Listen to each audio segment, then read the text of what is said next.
नमस्कार friends.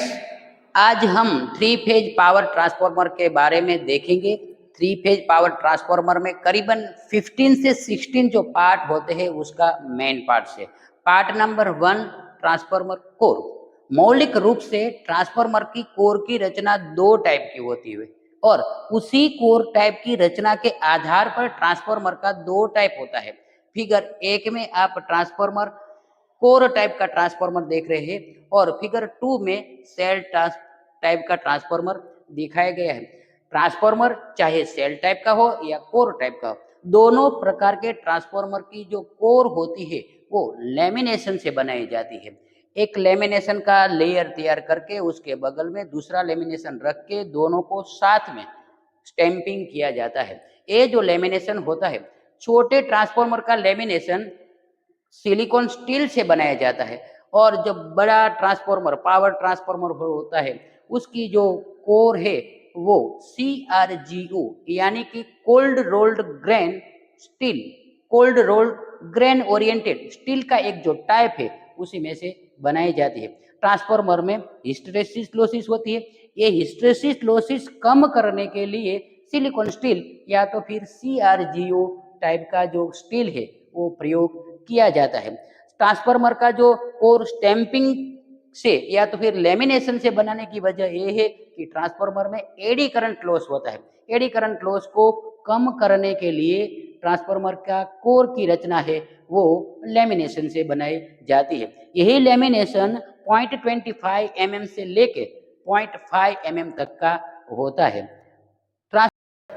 Part number 2, लो tension winding या तो LT वाइंडिंग। ट्रांसफार्मर के वाइंडिंग में जिस साइड में से हम लो वोल्टेज लेते हैं या तो फिर जिस साइड को हम लो वोल्टेज देते हैं उस साइड को ट्रांसफार्मर का LT वाइंडिंग कहा जाता है। कोर टाइप के ट्रांसफार्मर में LT वाइंडिंग एक लिंब पे किया जाता है और HT वाइंडिंग दूसरी लिंब पे किया जाता है। लेकिन जो सेल टाइप का ट्रांसफार्मर होता है उसमें जो लो टेंशन वाला वाइंडिंग होता है वो कोर से नजदीक होता है और उसके ऊपर हाई टेंशन का वाइंडिंग किया जाता है।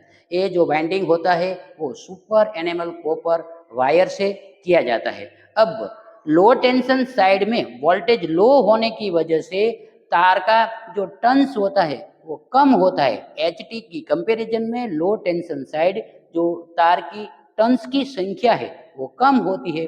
दूसरा, लो टेंशन साइड में करंट ज्यादा होता है, इसलिए तार की जो मोटाई होती है वो बड़ी होती है। मोटे तार की वाइंडिंग की जाती है। ट्रांसफार्मर का जो तीसरा पार्ट है वो HT वाइंडिंग।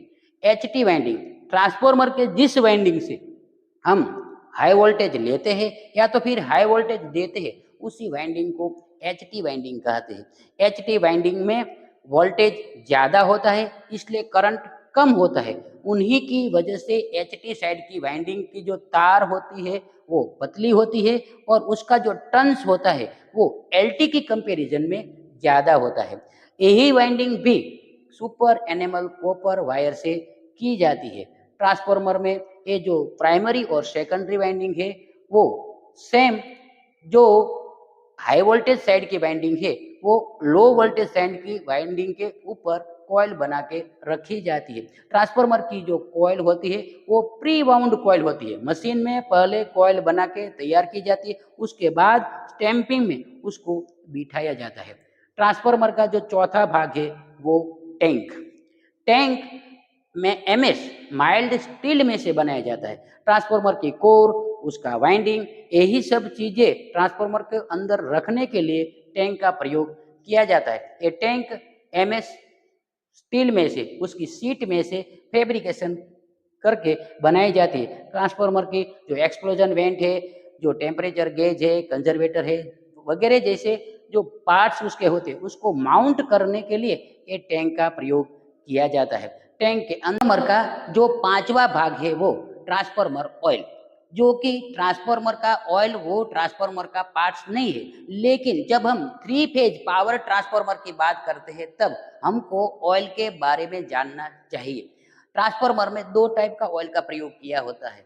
एक जो ऑयल होता है वो मिनरल ऑयल होता है खनिज तेल होता है और जो दूसरा ऑयल होता है वो सिंथेटिक टाइप का ऑयल होता है। दोनों ऑयल ट्रांसफार्मर को इंसुलेशन प्रदान करने के लिए और ट्रांसफार्मर के पार्ट्स को ठंडा रखने के लिए इसका यूज किया जाता है। ट्रांसफार्मर का जो छठवां भाग है, 6 नंबर का जो पार्ट्स है वो कंजर्वेटर टैंक है। कंजर्वेटर टैंक एक सिलेंडर आकार की टैंक होती है जिसको ट्रांसफार्मर की मेन टंकी के ऊपर एक पाइप के जरिए जोड़ दी जाती है। जब ट्रांसफार्मर में लोड बढ़ता है या तो फिर किसी वजह से ट्रांसफार्मर का ऑयल उबलने लगता है, गर्म होने लगता है, तब उसका जो ऑयल होता है वो एक्सपांस होता है, उसके जो एरिया है, उसका जो वॉल्यूम है वो बढ़ता है। तो बढ़े हुए वॉल्यूम को जगह देने के लिए ट्रांसफार्मर में ये जो कंजर्वेटर टैंक है वो लगाया जाता है। कंजर्वेटर टैंक के टॉप में ट्रांसफार्मर में ऑयल भरने के लिए एक वाल्व या तो एक टैप होता है जिनके जरिए हम ट्रांसफार्मर में ऑयल इनपुट कर सकते हैं। ट्रांसफार्मर के इस जो कंजर्वेटर है, इस कंजर्वेटर के बगल में इसकी साइड में एक ऑयल लेवल इंडिकेटर लगाया जाता है और इस इंडिकेटर के जरिए हम ट्रांसफार्मर के अंदर कितना ऑयल है, कितना ऑयल लेवल है, वो लेवल को जान सकते हैं। ट्रांसफार्मर का जो 7वां पार्ट है वो ब्रीदर है। ब्रीदर एक कार्टिज के स्वरूप में होता है और जो उसका कंजर्वेटर होता है, कंजर्वेटर टैंक के ऊपर से एक पाइप लेके इस पाइप के साथ ब्रीदर को लगाया जाता है। ब्रीदर ट्रांसफार्मर का एक प्रोटेक्टिव डिवाइस है। जब कंजर्वेटर में ऑयल का लेवल बढ़ता है तब कंजर्वेटर में जो एयर होती है वो ब्रीदर में से होके वातावरण में चली जाती है।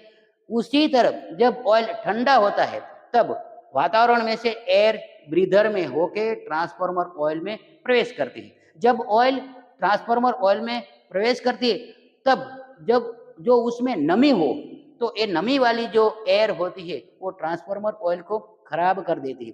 इसलिए इस नमी वाली एयर को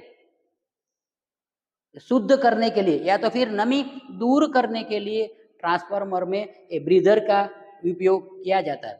ब्रीदर में बेसिकली सिलिका जेल का प्रयोग किया जाता है।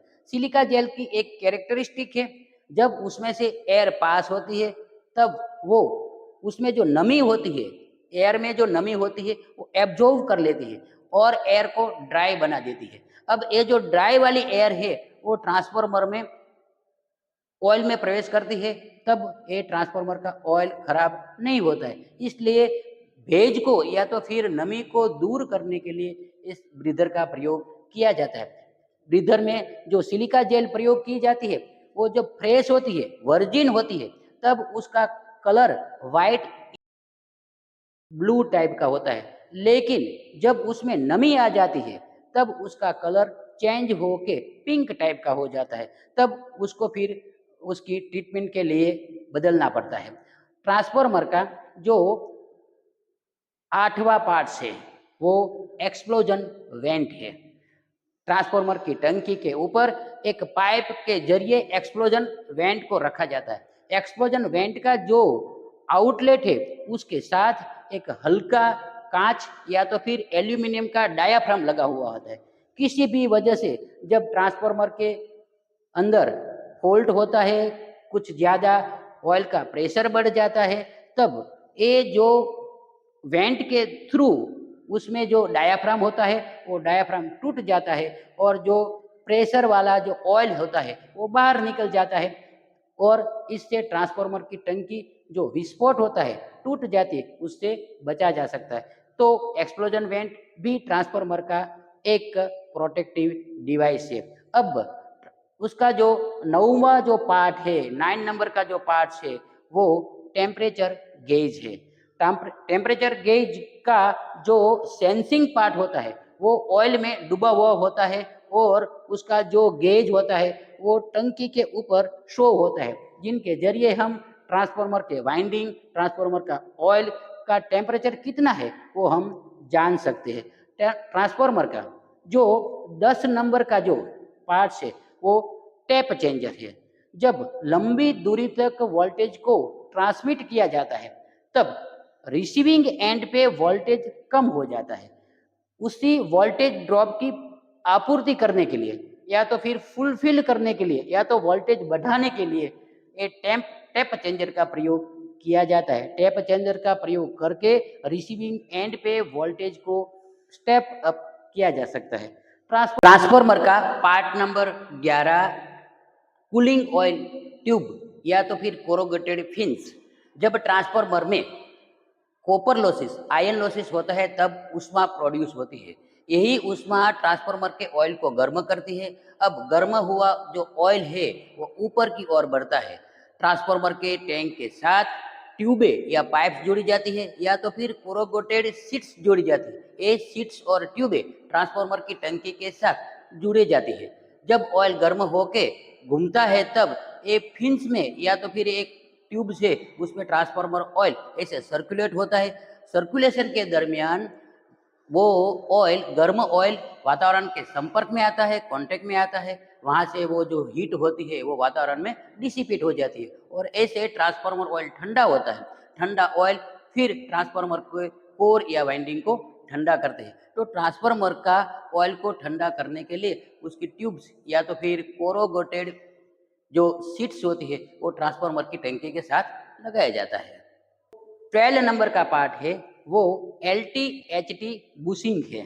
ट्रांसफार्मर के जो हाई वोल्टेज साइड या तो लो वोल्टेज साइड का जो वाइंडिंग का आउटपुट टर्मिनल्स होते हैं उसको बाहर की साइड लाइन के साथ कनेक्ट करने के लिए low voltage side LV bushing और high voltage side HV bushing का प्रयोग किया जाता है। ये LV बुशिंग और HV बुशिंग ज्यादातर पोर्सिलेन से बना हुआ होता है और उसके ऊपर कनेक्ट करने के लिए एक बस बार जितना एक अरेंजमेंट दिया जाता है, टर्मिनेशन दिया जाता है, जिनके जरिए हम ट्रांसफार्मर के वाइंडिंग को बाहर की साइड लाइन्स के साथ जोड़ सकते हैं। ट्रांसफार्मर का जो 13वां पार्ट है वो इनलेट और आउटलेट वाल्व। जैसे मैंने पहले ही बताया कि ट्रांसफार्मर में ऑयल को भरने के लिए इनलेट वाल्व होता है जिनके जरिए हम ट्रांसफार्मर में ऑयल फिल कर सकते हैं और जब ट्रांसफार्मर का ऑयल निकालने की आवश्यकता होती है फिल्ट्रेशन के लिए या और किसी पर्पज के लिए, जब ट्रांसफार्मर का ऑयल टैंक में से निकालने की जरूरत होती है तब निकालने के लिए ट्रांसफार्मर के टैंक के बॉटम में एक वाल्व दिया जाता है जिनके जरिए ये आउटलेट वाल्व होता है जिनके जरिए हम ट्रांसफार्मर का ऑयल निकाल सकते हैं। ट्रांसफार्मर का अगला जो पार्ट है वो अर्थ पॉइंट है। अर्थ पॉइंट काफी इंपॉर्टेंट है छोटा पार्ट्स, लेकिन ट्रांसफार्मर की टंकी पे 2 या 3 जगह पे अर्थ टर्मिनल दिया जाता है जिनके जरिए हम ट्रांसफार्मर को अर्थ प्रोवाइड कर सकते हैं। अब एक जो पार्ट ट्रांसफार्मर का होता है वो नेम प्लेट है। ट्रांसफार्मर का नेम प्लेट भी काफी इंपॉर्टेंट है क्योंकि ट्रांसफार्मर का पूरा जो स्पेसिफिकेशन है उसका LT वोल्टेज कितना है, HT वोल्टेज कितना है, कितना परसेंटेज इम्पीडेंस है, उसमें इंसुलेशन का कौन सा क्लास है, उसमें जो टंकी होती है उसके वॉल्यूम क्या है, वगैरह सारी जो माहिती होती है, जो इंफॉर्मेशन ट्रांसफार्मर के बारे में होती है, जो स्पेसिफिकेशन होता है, इन्हीं सब स्पेसिफिकेशन इस ट्रांसफार्मर की नेम प्लेट पे दिया जाता है। तो वो भी एक ट्रांसफार्मर का पार्ट माना जाता है।